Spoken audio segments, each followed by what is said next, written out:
സ്വാമി ശരണം. സുപ്രഭാതം. അല്ല, അത് ഞാൻ ഗുഡ് മോർണിംഗ് പറഞ്ഞല്ല, ഞാൻ ഇത് വായിച്ചുകൊണ്ടിരുന്ന ഇതാണ് സുപ്രഭാതം. അത് ഞാൻ പറഞ്ഞിട്ടുള്ളൂ. അത് ഇല്ല, അത് തിരിഞ്ഞേ കാണുള്ളൂ ഇങ്ങനെ കാണിക്കുമ്പോൾ. അപ്പോൾ അതല്ല നമ്മുടെ വിഷയം.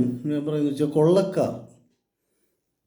നമ്മുടെ കൊള്ളക്കാർ എന്ന് പറയുന്ന ഒരു കൺസെപ്റ്റ് ഇപ്പോൾ നമ്മളൊക്കെ ചെറുപ്പത്തിൽ എന്താണ് ചില സിനിമകളിലൊക്കെ കൊള്ള സങ്കേതവും കൊള്ളക്കാരെ കണ്ട് അത് ഞാൻ കണ്ടിട്ടുള്ളത് ഷോലൈ സിനിമയിൽ ഗബ്ബർ സിംഗ് എന്ന് പറയുന്ന അംജദ് ഖാൻ ചെയ്ത കഥാപാത്രം തീങ്കോലി ദോ ആദ്മി എന്ന് പറഞ്ഞിട്ട് അട്ടഹാസം ചിരിച്ച് ഒക്കെ നിൽക്കുന്ന, അല്ലെങ്കിൽ മലയാളത്തിൽ ജോസ് പ്രകാശ് ചെയ്ത കഥാപാത്രം ഹലോ മിസ്റ്റർ പരാര എന്നൊക്കെ പറയുന്ന, അങ്ങനെ കൊള്ളക്കാരുടെ ഒരു അത് കഥകളിലൂടെ സിനിമകളിലൂടെ മാത്രമുള്ള അല്ലെങ്കിൽ കഥകളിലൂടെ വായിച്ചിട്ടുള്ളതാണ്.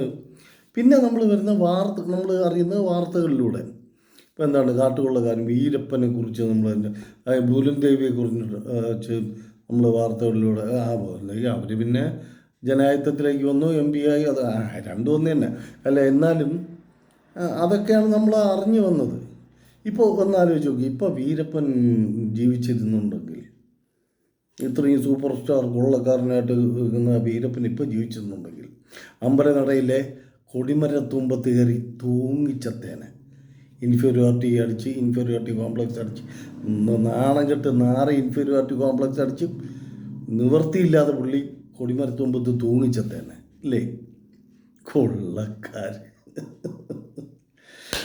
അയ്യപ്പ ശരണം.